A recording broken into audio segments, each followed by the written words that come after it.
Friends, topic of today is hemolytic disease of newborn. Hemolysis is due to premature destruction of RBCs of fetus in utero or in early neonatal period. The culprit is IgG antibodies which can pass through placental barrier.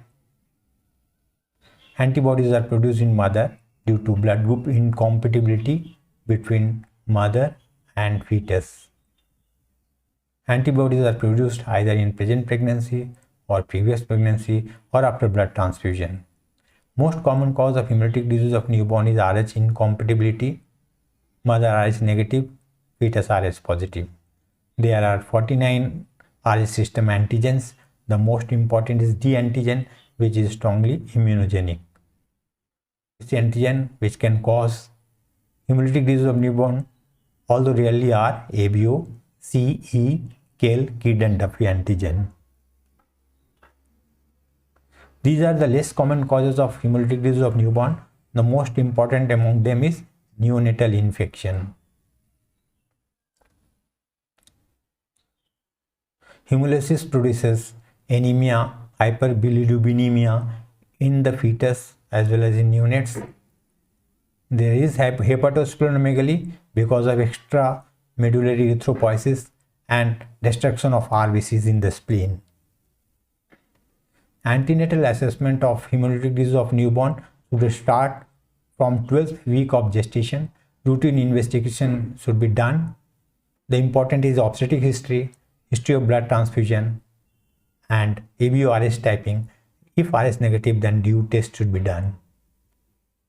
Antibody screening should be done in all Rh positive and negative mothers in early pregnancy.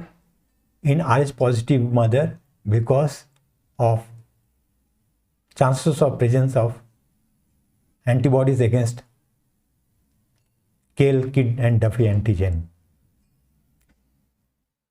In 28th week or Rh negative mother should have antibody screening. In 34 to 36 week, all cases positive or negative should be screened for antibody. A few words about screening and identification of antibodies.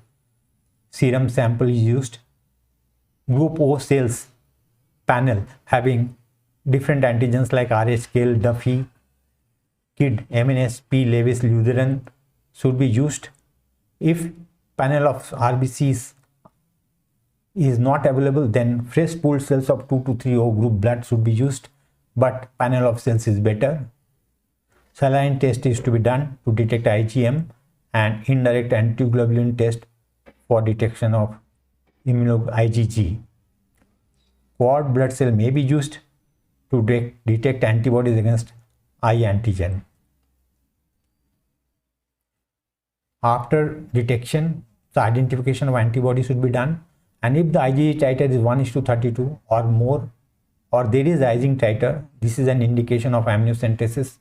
Amniotic fluid should be kept away from light because the light oxidizes bilirubin pigment. A few words about the ABO incompatibility.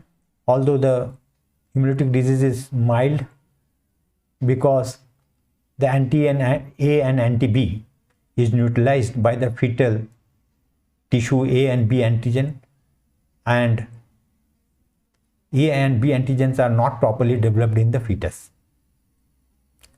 This ABO incompatibility has protective effect against Rh sensitization, because when Rh positive fetal blood comes in maternal circulation, ABO antibodies destroy the Rh positive cells before they can sensitize the mother.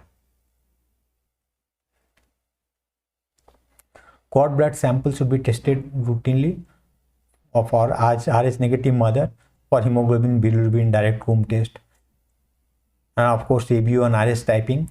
And if it is Rh negative, DU test should be done. There should be screening for antibodies. Cells should be washed for ABO grouping, as Wharton's jelly can interfere with ABO grouping.